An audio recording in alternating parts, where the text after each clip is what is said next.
Yo les amis internautes, bienvenue pour un nouveau numéro de Ciné Critique. Et aujourd'hui, oh mon dieu que je l'attendais, on va parler de Spider-Man Homecoming. Alors Spider-Man Homecoming, faut savoir que je suis un très grand fan du comics Spider-Man. Spider-Man est mon héros, mon super-héros préféré.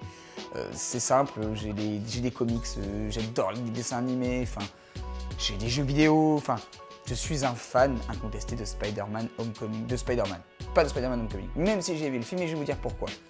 En fait, à l'époque où la première trilogie, c'est de Sam Raimi est sorti, donc le premier film Spider-Man est sorti, ouais c'était cool, ouais Spider-Man est adapté au cinéma, j'étais trop content, j'adorais le film, mais beaucoup de choses me dérangeaient. Déjà la première chose qui m'a sauté aux yeux, même étant gamin, le fait que la toile puisse sortir des poignets.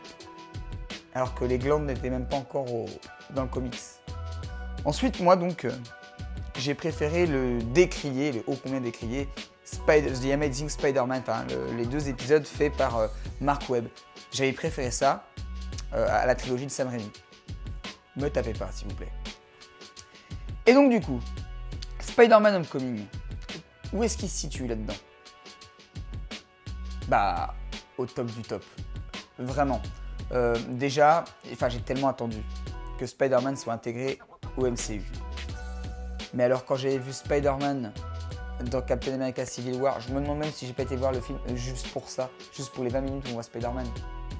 J'étais trop hypé, j'étais « oh ça va être trop bien !» Ah. Et donc du coup, j'ai été voir Spider-Man Homecoming de sa sortie, et il est super bien. Il est trop bien. En fait, on ne nous fait pas chier avec une énième origin story comme dans la trilogie de Sam Raimi, le premier épisode de la trilogie de Sam Raimi ou le premier épisode des deux films faits par Mark Webb. On ne nous parle pas d'Oncle Ben. On va directement dans le sujet, quoi. Et ça, putain, c'est cool. Ouais, Spider-Man Homecoming, c'est un bon film pour plein de raisons. Pour son humour. L'humour Spidey, l'humour de Spidey, il est là. Comme dans les comics, le vrai, il est présent. C'est pas de l'humour forcé.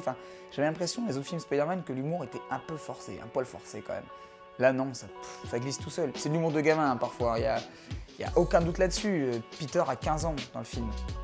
Mais, ouais, non, c'est trop bien, l'humour est trop bien.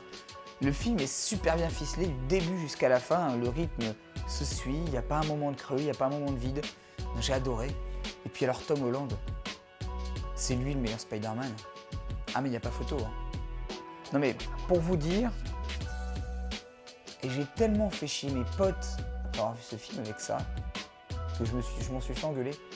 J'ai dit ouais, il faut les voir, Spider-Man Homecoming, tout ça. On m'a dit ouais, arrête de nous casser les couilles avec ça. Mais putain, il est trop bien ce film. Alors du coup, l'histoire, c'est le jeune Peter, après les événements de Civil War. On voit au tout début du film un vlog, il se vlog en train de recevoir son nouveau costume, en train de participer à la bataille sur l'aéroport dans Civil War. Et d'ailleurs c'est très drôle, les commentaires sont très drôles. Enfin, voilà. Et donc Peter va devoir apprendre à devenir un super-héros. Il va devoir montrer à Tony Stark qu'il n'est plus un môme et qu'il peut agir comme un héros digne d'être un Avengers. Après le reste, je vais pas vous spoiler le film parce que je veux vraiment que vous allez les voir. Mais c'est super cool. La relation Peter-Tony Stark, autant l'un il a un humour de gamin, l'autre il a un humour raffiné, ça marche impeccable. Et ah oui, et pour ceux qui pensent que Robert Downey Jr. porte le film à lui tout seul, c'est pas mon avis. On le voit pas tant que ça dans le film, il n'est pas omniprésent. Son ombre plane, mais il n'est pas omniprésent dans le film. C'est juste bien dosé. Puis la relation avec Ted. Alors Ted, c'est le meilleur pote de Peter. Alors dans les comics, Ted n'existe pas. Enfin, pas dans les comics originaux. Ted, c'est le pote, je ne sais plus comment il s'appelle, de Miles Morales, le nouveau Ultimate Spider-Man. Et c'est la même relation. Et la relation, elle est trop cool. Et c'est vraiment ce qu'on aurait si on avait un de nos potes était un super-héros, ou si on était un super-héros et que notre meilleur pote le savait. C'est trop ça. C'est énorme. C'est trop bien. J'aime bien aussi le personnage de Mitchell. Et même si sa relation est dans un sens unique. C'est de Mitchell vers Peter. Pas vraiment de Peter vers Mitchell, mais c'est cool, j'aime beaucoup. Flash Thompson, on a pu le Flash Thompson qui, comment dire, maltraite Peter. C'est le Flash Thompson sportif. Non, non, on a un Flash Thompson jeune, voilà, tout ça. Un peu péteux, un gros bourgeois insupportable que tu as envie de claquer. Mais c'est drôle, c'est pareil, l'interaction est drôle. Voilà, Michael Keaton. Michael Keaton dans le rôle du vautour, dans le rôle d'Adrian Toomes. Ah, ça fait du bien de revoir Michael Keaton dans un bon rôle après la purge que ça a été dans le reboot de Robocop. Surtout une scène en particulier dans une voiture, je vous en dis pas plus, mais c'est filmé, c'est fait, c'est aux petits oignons. C'est trop bien, cette scène est juste trop bien. Alors c'est sûr, par contre, petit point noir, il n'y a pas de gros combats d'anthologie.